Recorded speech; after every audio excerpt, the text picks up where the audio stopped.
Sir വിശ്വാസിയാണ്, അതീവമായ ദൈവവിശ്വാസമുണ്ട്. ഈ ഒരു നിമിഷം ദൈവനാമത്തിൽ എന്തായാലും ഡെഡിക്കേറ്റ് ചെയ്യും. അതിനല്ലാതെ ദൈവത്തിൻ്റെ അനുഗ്രഹമല്ലാതെ വേറെ എന്തൊക്കെയാണ് സാറിൻ്റെ ഈ സക്സസ്സിന് കാരണമായിട്ടുള്ളത്? അർപ്പണബോധം,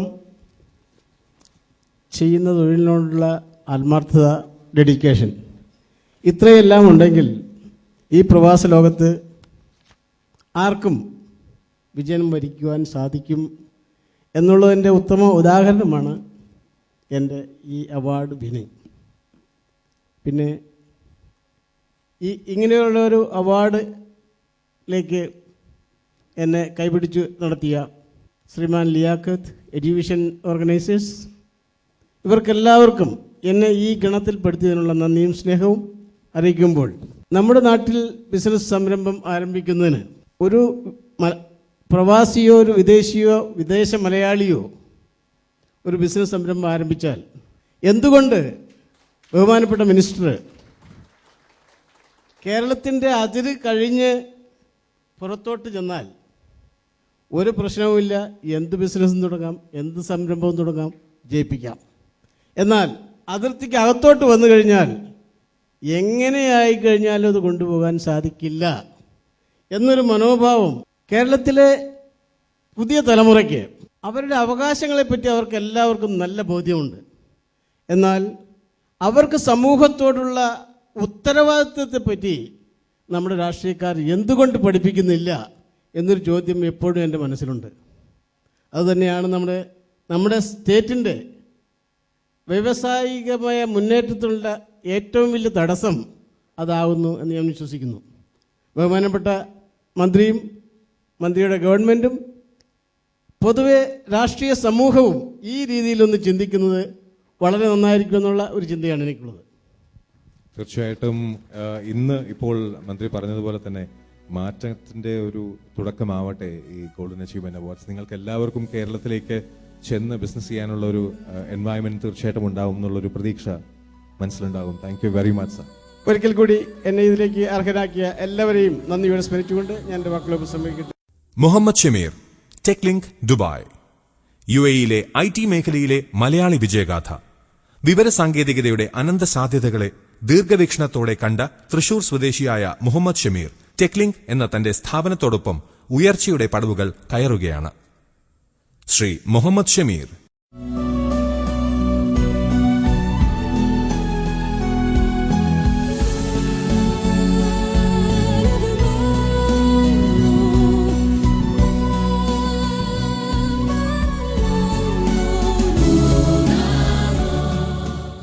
It's a great privilege to receive this award from Minister. Thanks for this honor. Thank you. തീർച്ചയായിട്ടും ടെക് ലിങ്കിന്റെ സാങ്കേതിക വശങ്ങളിലേക്കെല്ലാം പോകുന്നതിന് മുമ്പേ you have been inspired by Padmashri MA Yusuff Ali എന്ന് താങ്കൾ പറഞ്ഞിട്ടുണ്ട്. How did you get that inspiration? Because അതറിഞ്ഞു കഴിഞ്ഞാൽ പിന്നെ ഞങ്ങൾക്കും സക്സസിലേക്ക്. I have started my business 12 years back with one store with 2 employees.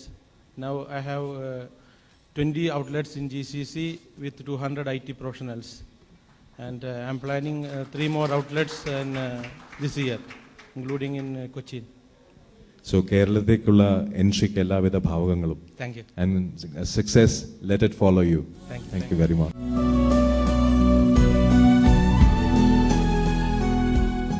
Shri Pradeep Kumar. ശുദ്ധജലത്തിന്റെ ഉറവിടമായി റുമാന പ്രദീപ്. ആത്മവിശ്വാസമാണ് ഏതൊരു വ്യാപാരിയുടെയും പ്രഥമ മുതൽക്കൂട്ട്. ജീവകാരുണ്യ പ്രവർത്തനങ്ങളിൽ സജീവ തൽപരൻ ശ്രീ പ്രദീപ് കുമാർ.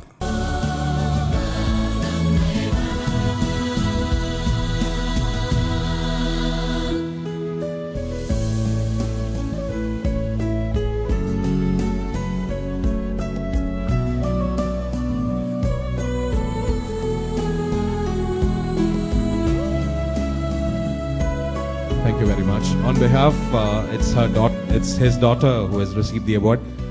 ഇത്രയും നേരം ഞങ്ങൾക്ക് വേണ്ടി നൽകിയതിൽ സാറിനോട് നന്ദി പറയുന്നതിനോടൊപ്പം തന്നെ ഇനിയിപ്പോൾ ഈ പ്രവാസി സമൂഹം എല്ലാ ബിസിനസ് രംഗത്തിലുള്ള എല്ലാവിധ മുന്നേറ്റങ്ങളും കേരളത്തിൽ ഉണ്ടാകട്ടെ എന്നുള്ളൊരു ആശംസയാണ്.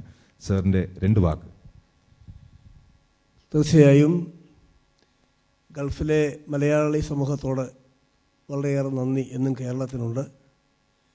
കേരളത്തിൻ്റെ വികസനമാണ് നമ്മുടെ എല്ലാം സ്വപ്നം. അത് യാഥാർത്ഥ്യമാക്കാൻ ഞങ്ങളെല്ലാവരും ആത്മാർത്ഥമായി പരിശ്രമിക്കും. ഈ സദസ്സിലുള്ള 2 ബഹുമാന്യ വ്യക്തികൾ മലയാളികൾ എന്നും മനസ്സിൽ സൂക്ഷിക്കുന്ന നമ്മുടെ പ്രിയങ്കരനായ അഭിനയ ചക്രവർത്തി ശ്രീ മധു, നമ്മുടെ എല്ലാം പ്രിയപ്പെട്ട മധു സാർ, അദ്ദേഹം പരീക്കുട്ടിയായി എന്നും മലയാളികളുടെ മനസ്സിലുണ്ട്. അദ്ദേഹത്തിന് ഞാൻ എല്ലാവിധ ആദരവും ഇവിടെ വെച്ച് അർപ്പിക്കുന്നു.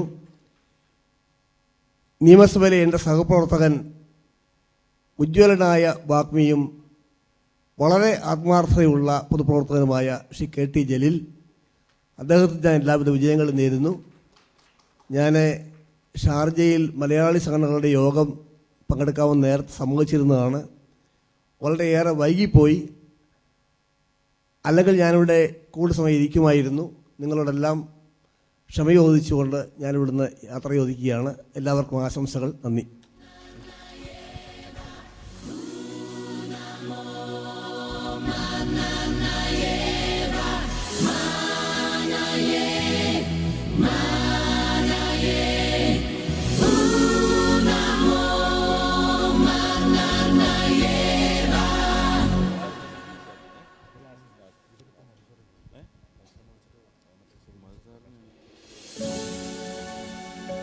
We'll have the souvenir released now, so I'd like to request Honorable MLA Mr. KT Jaleel as well as Madhu sir to come over to the stage to release the souvenir.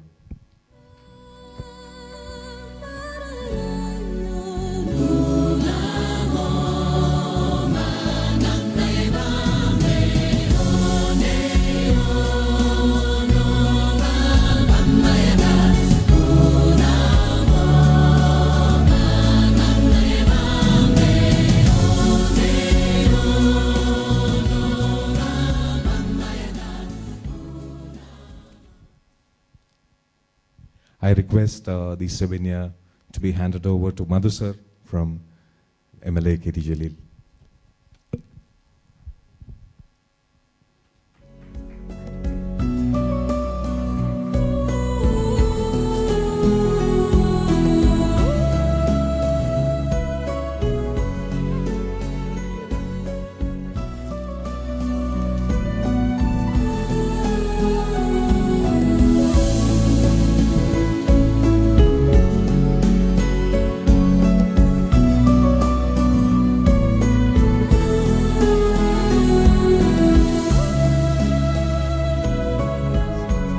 Thank you very much.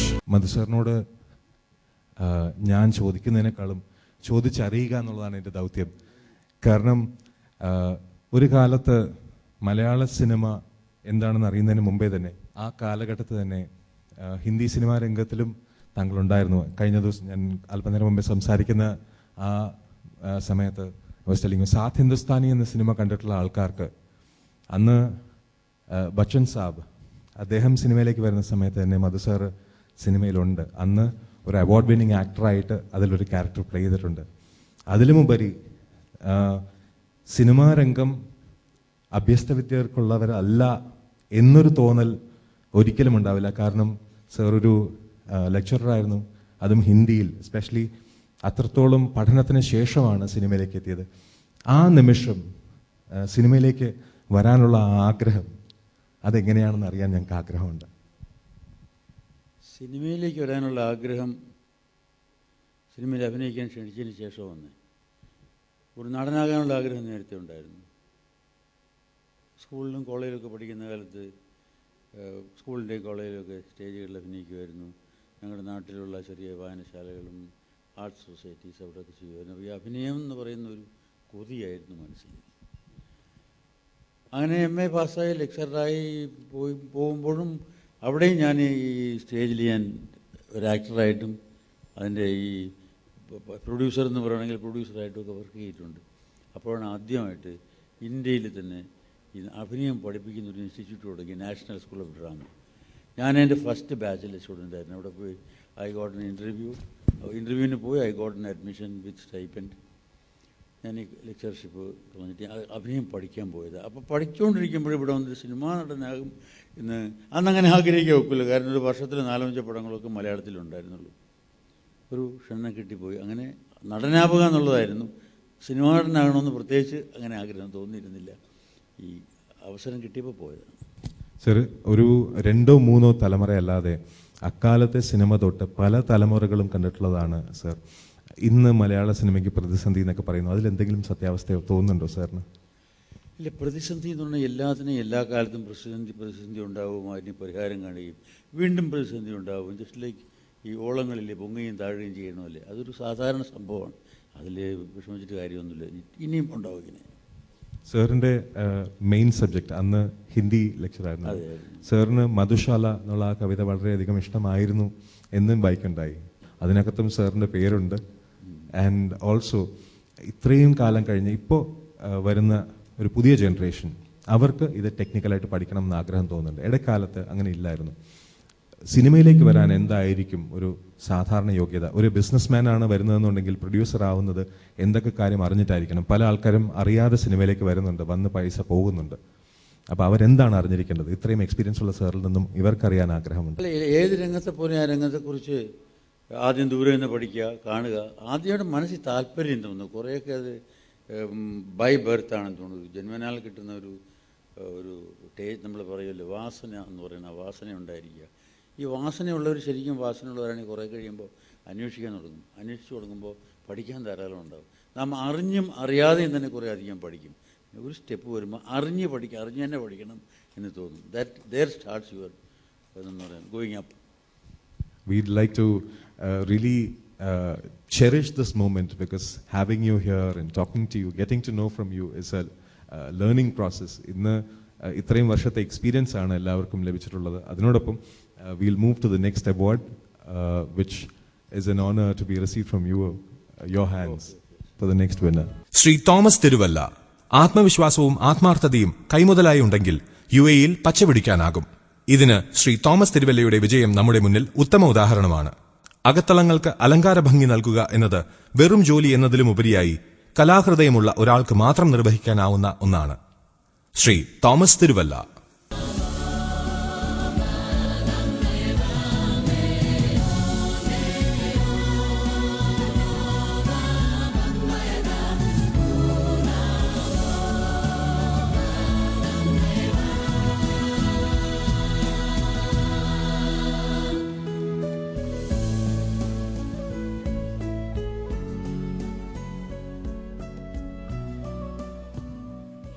Mister Thomas, interior decoration ആ മേഖലയിലാണ് ഇന്ന് award ലഭിച്ചിരിക്കുന്നത്. Interior decoration is A work of art. ശരിക്കും ഇവിടുത്തെ പല ബിൽഡിങ്സിൻ്റെയും ഭംഗിയും അതിൻ്റെ ഇൻറ്റീരിയേഴ്സും എല്ലാം താങ്കളുടെ കയ്യിൽ ഭദ്രമാണെന്ന് മനസ്സിലാക്കുന്നു. So how were you interested and what are the basic source of inspiration for getting into interior business? Munawal business ഗ്രൂപ്പിലാണെങ്കിലും. ആദ്യമേ ഇങ്ങനൊരു അവസരം കിട്ടിയതിൽ ദൈവത്തിനോട് നന്ദി പറയുന്നു. ഒപ്പം തന്നെ ഞാൻ ഒരു അവാർഡ് വിന്നർ മാത്രമല്ല, ഇതിൻ്റെ ഒരു സംഘാടകൻ കൂടിയാണ്. അതോടൊപ്പം തന്നെ എനിക്ക് അവാർഡ് ബഹുമാനപ്പെട്ട നമ്മുടെ ഭാവാവിനെ ചക്രവർത്തി മധുസാറിൻ്റെ എന്ന് തന്നെ ഏറ്റുവാങ്ങാൻ കഴിഞ്ഞതിൽ അതീവ സന്തോഷമുണ്ട്. ഞാൻ കേരളത്തിൽ യുവജനോത്സവ വേദികളിലൊക്കെ മത്സരങ്ങളിൽ പങ്കെടുത്ത് ക്ഷേത്രങ്ങളിലും പള്ളികളിലുമൊക്കെ കലാപരിപാടി നടക്കുന്ന കാലത്ത് അന്ന് അറ്റ്ലീസ്റ്റ് ഒരു ക്രിസ് ഇവിടെ ഇരിക്കുന്നത് കൊണ്ട് ഓർത്തു പോവുകയാണ്, ഒരു വാർത്താ വായന അവതാരകൻ ആയെങ്കിലും മാറണമെന്ന് കരുതി ദൂരദർശനിലും ഏഷ്യാനെറ്റിൻ്റെയും ഒക്കെ ഓഫീസിൽ കയറിയിറങ്ങിയ ഒരു വ്യക്തിയാണ്. അന്ന് ഒരിക്കലും ഓർത്തതല്ല ഒരു പ്രവാസിയാകുമെന്നോ ഇവിടെ എത്തിച്ചേരുമെന്നോ ഒന്നും. 97 അപ്രതീക്ഷിതമായി ദുബായിലെത്തുകയും എൻ്റേതല്ലാത്ത ഒരു ഫീൽഡ്, പക്ഷെങ്കിൽ എന്നിലെ ആ കലാഹൃദയം കൊണ്ട് ആ ഒരു മേഖലയിൽ കൂടുതൽ ശ്രദ്ധ കേന്ദ്രീകരിക്കാൻ കഴിഞ്ഞപ്പോൾ 2004 ദുബായ് ആസ്ഥാനമാക്കി അൽമുനാവൽ ഡെക്കോർ എന്നൊരു സ്ഥാപനം തുടങ്ങി. ഇന്നത് Almunawal decor Almunawal glass and aluminium, Almunawal cleaning services, Almunawal decor Abu Dhabi, അങ്ങനെ ഒരു ഗ്രൂപ്പ് ഓഫ് കമ്പനീസാക്കി മാറ്റിയെടുക്കുവാൻ ഈ ചുരുങ്ങിയ കാലം കൊണ്ട് കഴിഞ്ഞു. ഏകദേശം 200ഓളം കുടുംബങ്ങൾ ഈ കമ്പനിയുടെ ഭാഗവുമാകുന്നുണ്ട്. ഇതിലൊക്കെ സർവശക്തനോട് നന്ദി പറയുന്നു. അതോടൊപ്പം ഇങ്ങനെ ഒരു അവസരം തന്നതിനും നന്ദിയുണ്ട്. ശ്രീ തോമസ്, ഇപ്പോൾ മധുസാറുടെ ഈ അവാർഡ് വാങ്ങിക്കുന്ന സമയത്ത് തന്നെ അതേ ഇൻഡസ്ട്രിയിലേക്ക് ചേക്കേറുന്ന ഒരു ബിസിനസ്മാൻ എന്ന രീതിയിൽ അടുത്ത ഒരു സിനിമ പ്രൊഡക്ഷൻ്റെ കാര്യം കൂടി നമുക്ക് എല്ലാവരോടും അറിയിക്കാനുണ്ട്. അപ്പം അതും കൂടി താങ്കളുടെ എന്നും നല്ല കലാരംഗങ്ങൾ കാണുമ്പോൾ വളരെയേറെ ഇഷ്ടപ്പെടുന്ന ഒരു വ്യക്തിയാണ് ഞാൻ. ബ്ലസ്സി എന്ന് പറയുന്ന സംവിധായകൻ്റെ എല്ലാ സിനിമകളും എനിക്കിഷ്ടമായതുകൊണ്ട് അദ്ദേഹത്തിനോട് എൻ്റെ ഒരു ആവശ്യം ഞാൻ അവതരിപ്പിക്കുകയും അടുത്ത അദ്ദേഹത്തിൻ്റെ സിനിമ എനിക്ക് വേണ്ടി പ്രൊഡ്യൂസ് ചെയ്യാമെന്ന്, ഡയറക്റ്റ് ചെയ്യാമെന്ന് അദ്ദേഹം സമ്മതിക്കുകയും ചെയ്തിട്ടുണ്ട്. ഒരു സന്തോഷമായി കരുതുന്നു. So all the best. സിനിമയ്ക്കുള്ള എല്ലാവിധ ഭാവുകങ്ങളും, സിനിമ ഹിറ്റാവട്ടെ എന്നുള്ളൊരു ആശംസയും, അത് മധുസാറുടെ ഈ അവാർഡ് വാങ്ങിച്ചതിന് ശേഷം ഇനി അടുത്ത ഫിലിമിൻ്റെ അവാർഡും കൂടി മധുസാറുടെ തന്നെ ലഭിക്കട്ടെ. Thank you very much. Thank you very much.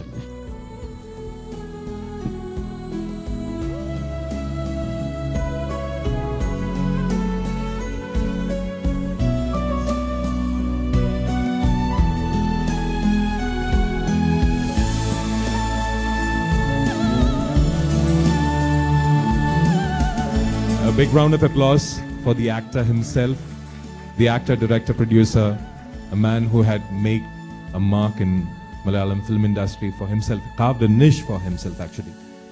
A big round of applause for Madhu sir. I would like to invite a special person, MLA K.T. Jaleel, onto the stage. Please.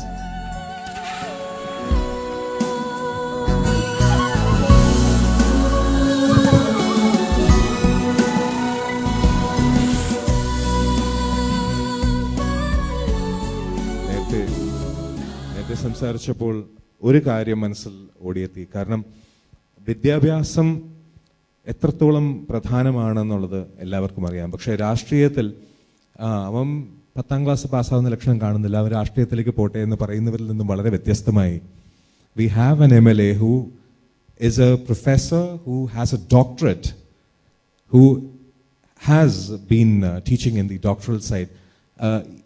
ഒരു doctorate എടുത്തതിന് ശേഷം പൊളിറ്റിക്സിലേക്ക് വന്നതിന് കുടുംബത്തിൽ ആരെങ്കിലും എന്തെങ്കിലും പറഞ്ഞു?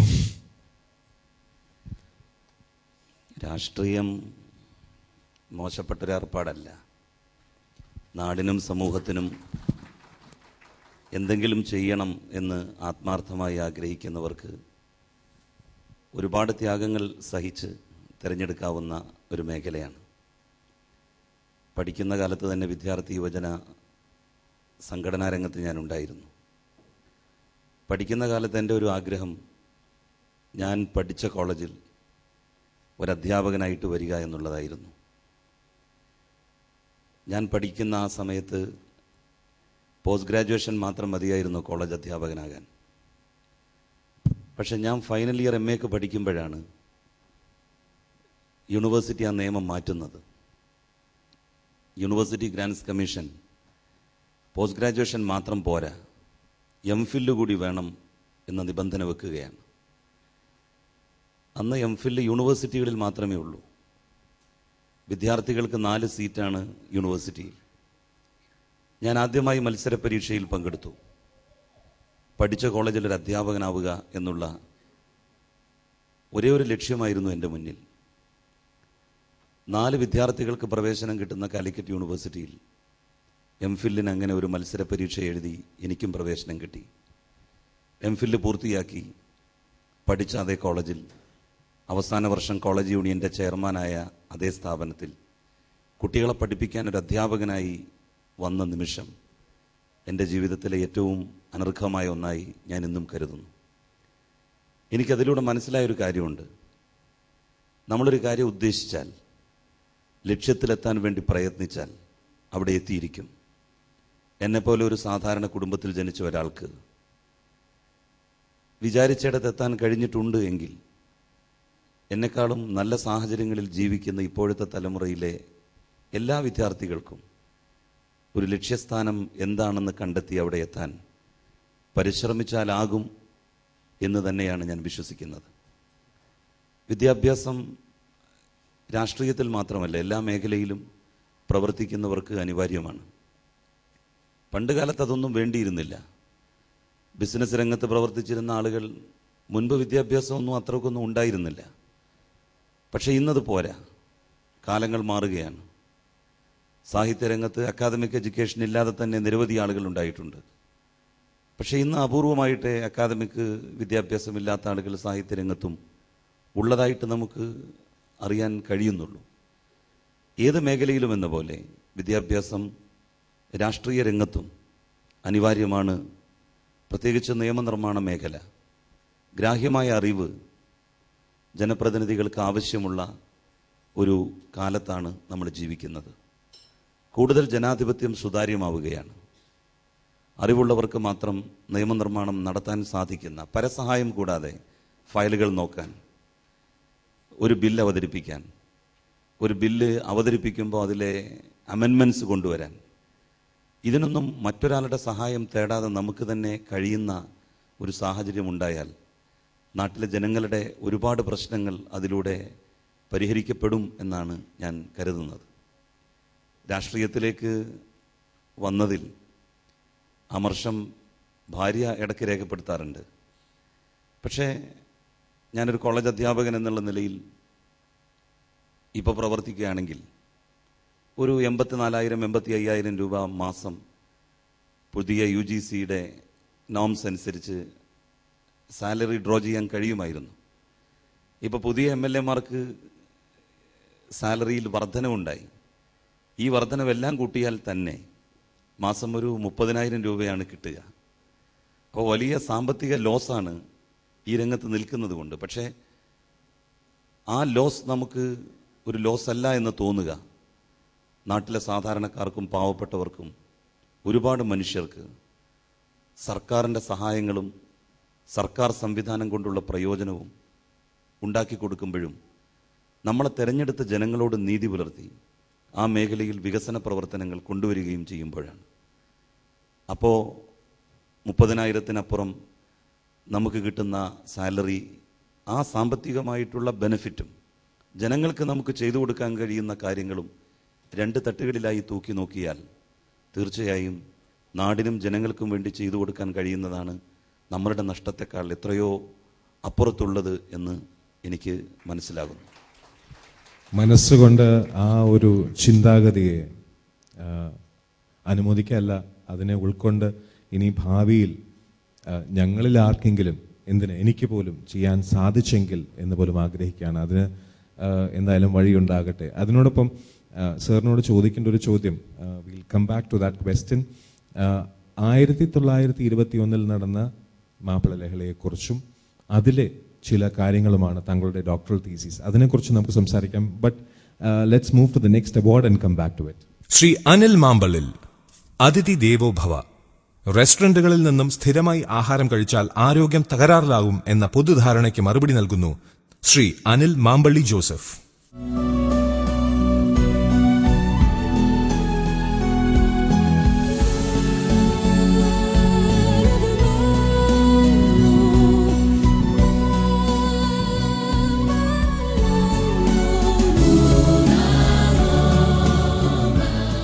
വീട്ടിൽ ആഹാരത്തിന്റെ രുചി കുറയുമ്പോഴാണ് ഹോട്ടലിൽ പോകുന്നതെന്ന് പറയാറുണ്ട്. അതിൽ എത്രത്തോളം സത്യാവസ്ഥയുണ്ടെന്ന് താങ്കളിൽ നിന്ന് അറിയാൻ ആഗ്രഹമുണ്ട്.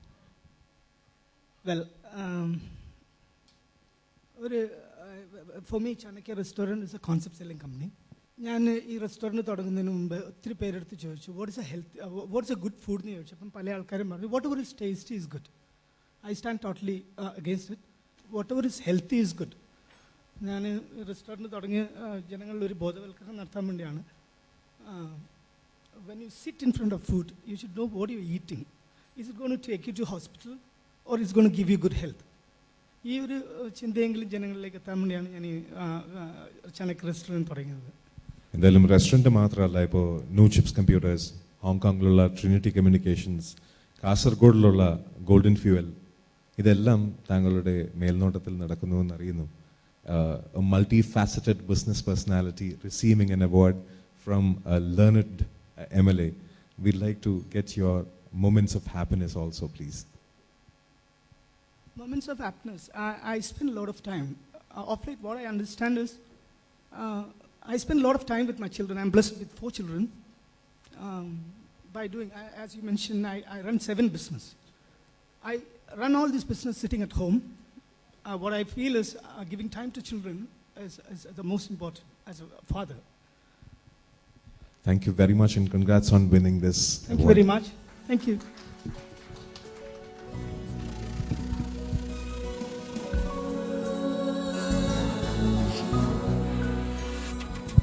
സാറിൻ്റെ ഡോക്ടറൽ തീസീസിൻ്റെ കാര്യം തന്നെ തിരിച്ചു വരാം.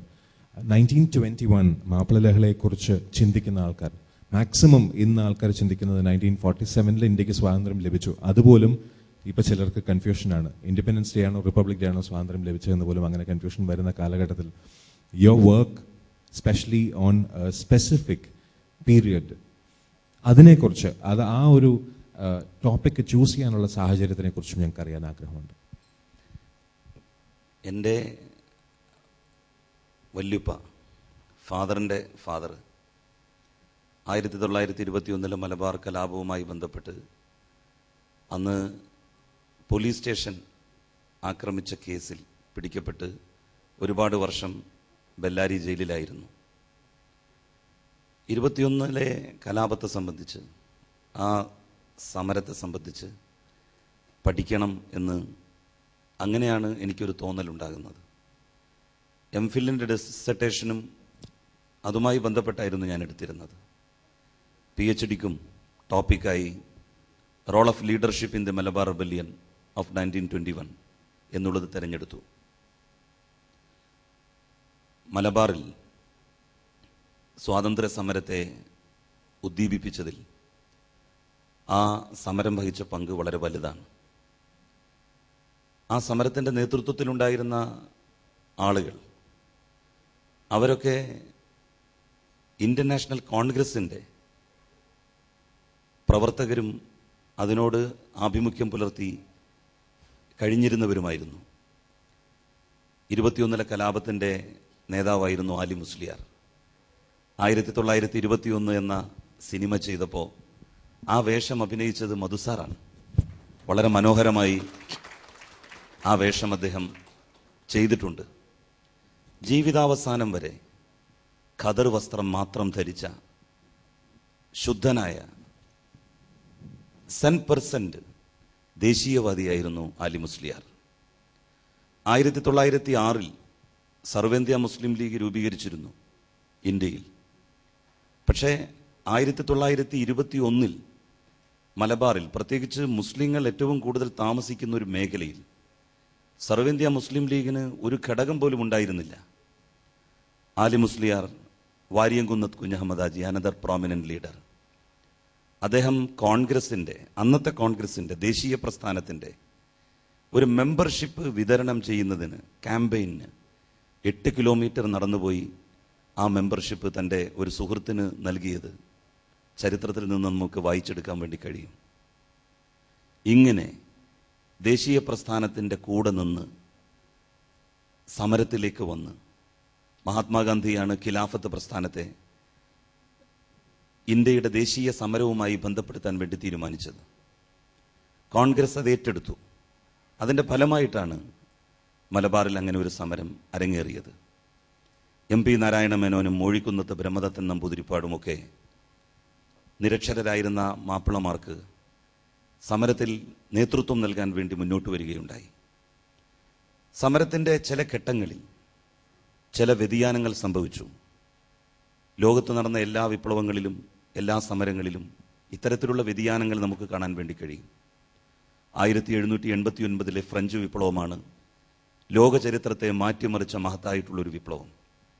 ആ വിപ്ലവത്തിൻ്റെ ചരിത്ര പ്രാധാന്യത്തെക്കുറിച്ച് ചരിത്രകാരന്മാർ രേഖപ്പെടുത്തിയത് തന്നെ വളരെ പ്രസക്തമാണ്. From 1789 the entire history of Europe became the history of one nation, one event and one man. The nation is that of France. The event was the French Revolution and the man was Napoleon Bonaparte.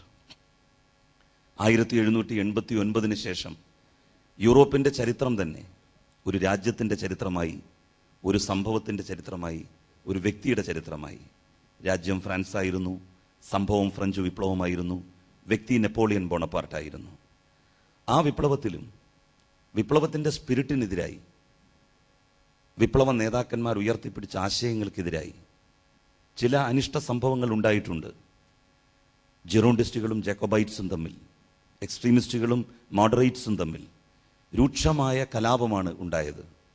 September മസാക്കറൊക്കെ അതിൻ്റെ അനന്തരഫലമായി ഉണ്ടായതാണ്. ആയിരക്കണക്കിന് ആളുകൾ വധിക്കപ്പെട്ടു. പക്ഷെ ആ ഒരു incident French വിപ്ലവത്തിൻ്റെ മഹത്വത്തെ ഇല്ലാതാക്കുന്നതിനോ അല്ലെങ്കിൽ ഇകഴ്ത്തി കാണിക്കുന്നതിനോ ലോക ചരിത്രത്തിലെ ആരും തന്നെ ഉപയോഗിച്ചിട്ടില്ല. ഇന്ത്യയുടെ സ്വാതന്ത്ര്യ സമര പോരാട്ടം, ചൗരി ചൗരിയിൽ നിസ്സഹകരണ പ്രസ്ഥാനം മഹാത്മാഗാന്ധി ആരംഭിച്ചു.